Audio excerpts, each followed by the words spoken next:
Hey, what's up, everybody? This is Gary Holt from Exodus and formerly from Slayer, and you're listening to The Razor's Edge.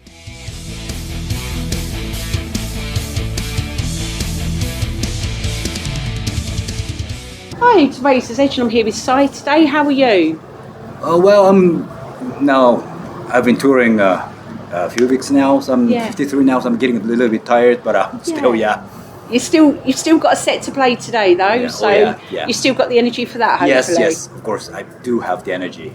Fantastic. Yeah. So we saw Scorn Defeat last night, album set, very well received. I think it was one of the really good sets last night. How did you feel about playing the album again in full after so long? Oh yeah, I think the audience was very, very enthusiastic, and we were very happy to do that. And it's a bit, I feel a little bit strange, playing the whole album after 30 years, because the album, when we made the album, I was 22 or 23, and to be honest, I didn't think much about it, because we were just young, musicians, and honestly, I never thought I would be still in the band when I was 30, because back then, everyone in this scene, like Tom Araya from Slayer or Kronos from Venom, they all were in their 20s, so it was very hard to imagine playing extreme metal in our 30s. So I never thought we would play the whole album 30 years later. So it was pretty much emotional for me.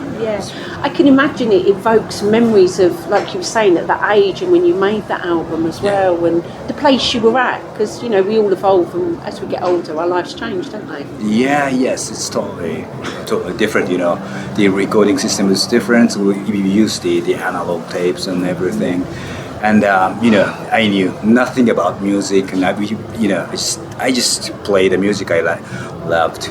And but definitely it's great that people still love the album after 30 years, so probably that is one of the biggest compliments on the music, I guess. Brilliant. So how did that idea come about though? I mean, was it your idea to come and do the set, or was it something that Damnation approached you with, saying we'd love to hear this album in full? Because this is the 30th anniversary, because so we were saying, so this is the 30th anniversary, and we got an offer from Damnation to play this Scorn Defeat set and normal set.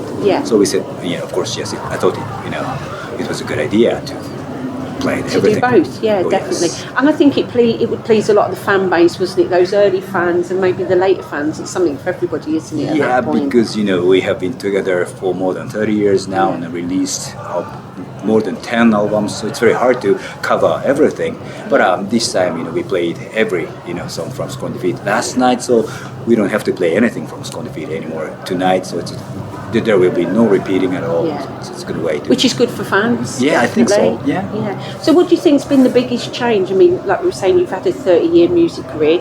What's been the biggest change in yourself and the band over those 30 years? Because music has really evolved in the last 10 years, hasn't it? There's been a lot of things that have changed in the industry. Yeah, because I've learned a lot about music, and I have been listening to a lot of different music, but I think that the biggest difference is the evolution of digital technology. It's totally different, because when we made Scorn Defeat, you had to go into the decent studio to make an album. Now you can do almost everything in your room.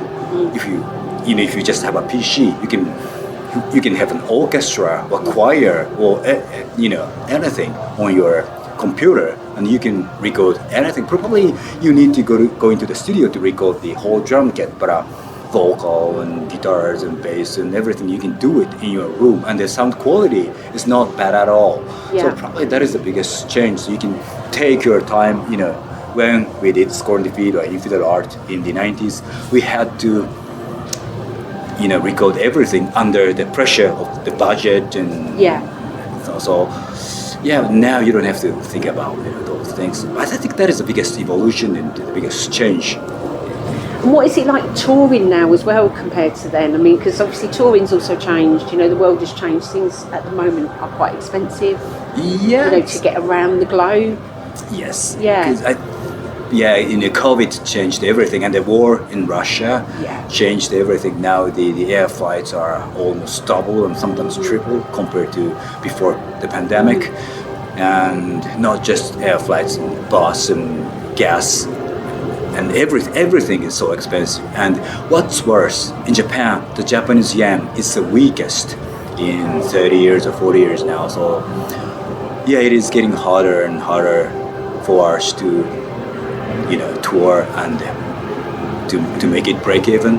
Yeah. But it's still, we can survive. Yeah.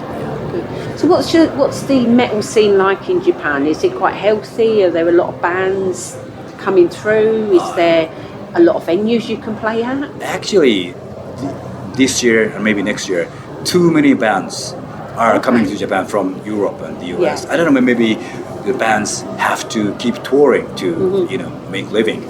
But these days there are too many bands coming to Japan, and the admission fee is getting higher and higher too. It's almost double too. So, well, it's in a way, it's a healthy situation because you can have a lot of opportunity to see a lot of bands from Europe and the US. But at the same time, I don't think it's easy especially for the young generation, because they cannot afford, such an expensive admission fee.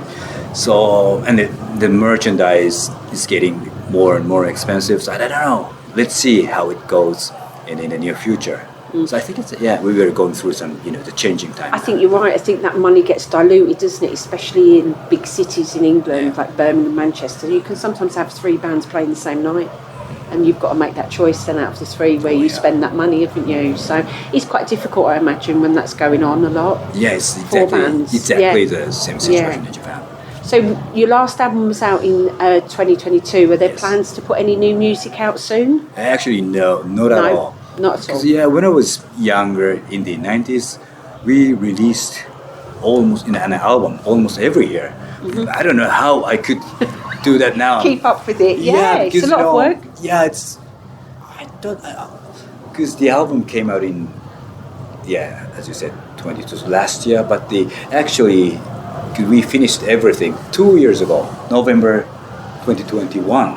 Okay. So it's been almost 2 years since we finished the album, but I don't have a single idea about the new album, so it will take a few more years to make a new album. If we do, I'm not sure, because I don't want to make an album that is just average or generic stuff. I want to make something that tops Shiki, the last one. Yeah. So I need some time to get enough inspiration to I need a confidence that I can top the last album. So I suppose as an artist as well, you've got to be proud of what you're putting out, haven't you? It's your creative outlet, isn't it?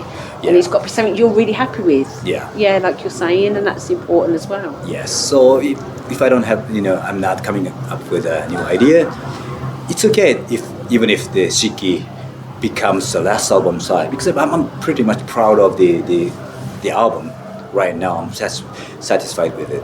So when I was younger, whenever I make an album, I find a lot of parts which could have been better. So that's what's one of the drives to make another album. But right now I'm pretty much satisfied with Shiki. So well, even if it's the last album, it's okay with me. Do you think that comes with age, that you can sometimes look back on things and be quite critical of yourself? Yeah. And you can always find something that you think, I might have done that differently this time. Yeah. Yeah. But it's just, again, it's a digital technology. Now we can take a lot of time to fix everything I want. But back then we had to do everything in the studio. So even if I was not 100% satisfied with the result of the playing, we had no time to redo it, and so it's different. Yeah. So we know you've got no new music plans. Any other plans for the next 12 months? Are there any other dates you're going to be doing anywhere? Or? Actually, we are coming back to Europe early next year. But after that, we have some talks about I don't know, making some re-recording of the past works. Maybe now we have the new lineup, which is obviously the strongest one in our long career. So we may re-record Like do a remaster of it almost? No, just re-record the Oh, right. past tracks with new members. Brilliant. It's not confirmed yet. That's Yeah. what we're talking right now. Okay. So before we start. It sounds interesting Yeah. though, and it will same songs, but they'll have a different spin on them, won't they? They'll have a different like vibe where there's different Oh, people yeah. playing them. Yes. Something interesting for the fans, certainly. Well, yeah, I guess so. I hope so. Well, I know you're really busy and you're playing a bit later, so thank you so much for talking to me today. Thank you very Thank you. much. Thank you.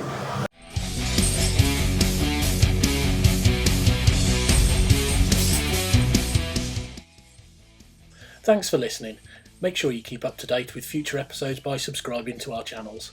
For more information on this podcast, or for all the latest music news, reviews, interviews and more, head over to our website www.therazorsedge.rocks.